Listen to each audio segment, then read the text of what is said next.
Hi everyone, my name is Brianna Preston at Eureka Reading Services. I use Barton Reading and Spelling to teach my 13, almost 14-year-old dyslexic son how to read and spell. Unfortunately, he had real difficulty hearing the stress or accent in words. And for certain spelling, you really need to know where that falls so that you can apply certain spelling rules with accuracy. So I think I came up with a solution. This worked beautifully today and I'm really excited about it.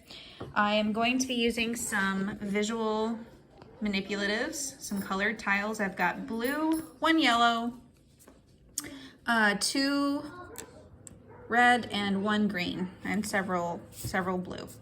What I'm going to do is I'm going to begin with some simple written sentences, 4 or 5 words long.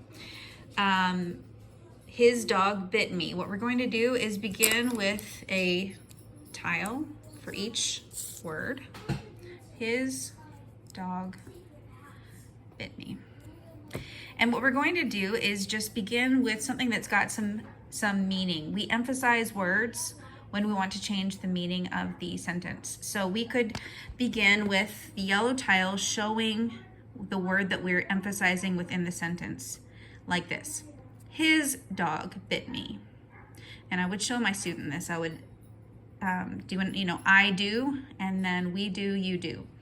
His dog bit me. His dog bit me. His dog bit me. His dog bit me. After I showed my student that, I would ask them to do it themselves, just going right across with exactly what I just did. Then I would ask them to listen carefully for the word that I'm emphasizing. His dog bit me. And have them place the tile. His dog bit me. His dog bit me. And work with sentences until your student can do this well, automatically, reliably. After they can do it at the sentence level, move on to some words. We've got the word music. I'm gonna write one more 3-syllable word down here so that we have, okay, so music. Begin with, instead of at the sentence level, we'd go to the word level and we would have a tile for each syllable. So we'd begin by just saying the word music and having the student repeat it. Music, music. Then I would show music, music. Then I would have the student do it, just in order, the first, then the second. Music, music. This is where it gets a little bit different. I would ask the student to listen to where I'm putting that emphasis on the syllable, music, and see if they can hear it and place it. Music. Then I would ask him to switch to the green tile. And I would say, now I'm going to say this word like we usually say it. This is how we are supposed to say it. Music. He's already done this task before with the yellow, but now he's actually identifying which syllable is stressed. Music. Then I would ask him to also place a red one to show that the other syllable is unstressed. So green means stressed, red is for unstressed.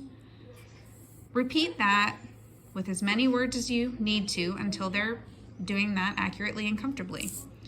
It's a little bit trickier with a 3-syllable word, but you would repeat exactly the same thing. Start with, say the word, have them repeat it.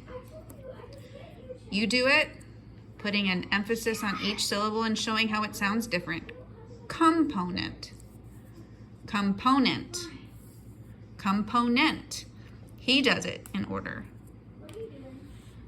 Then you mix it up and ask him to place it where he hears it. Component, component, component. then say you're going to say it like you usually say it. Component. He places the green and the red in the others. Green is accented, red is unaccented. At this point, you would move to no written words, just spoken words. So if we had the word compassion, 3 syllables. Compassion, same thing. And you would go through that same process. Then you can introduce some of your words that rely on hearing stress for spelling rules. So, for example, the word confess. Confess. Confess. Confess. Confess. He does it. Confess. Confess. I'm going to say it like I usually say it.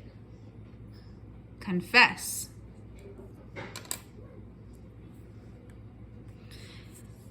Have a conversation about what kind of syllables you have. You've got a closed syllable that ends in an S.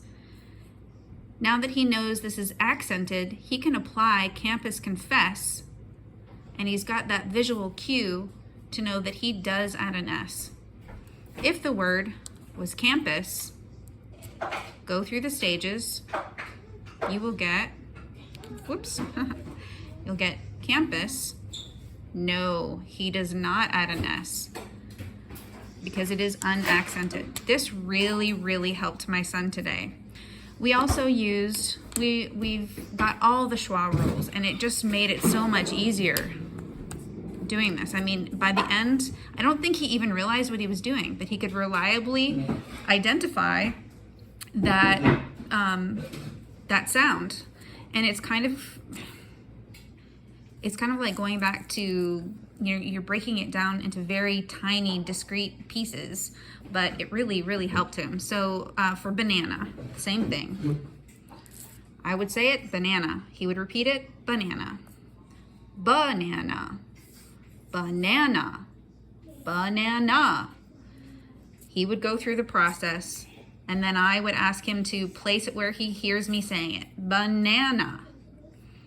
Banana. I'm going to say it like we usually say it. Banana.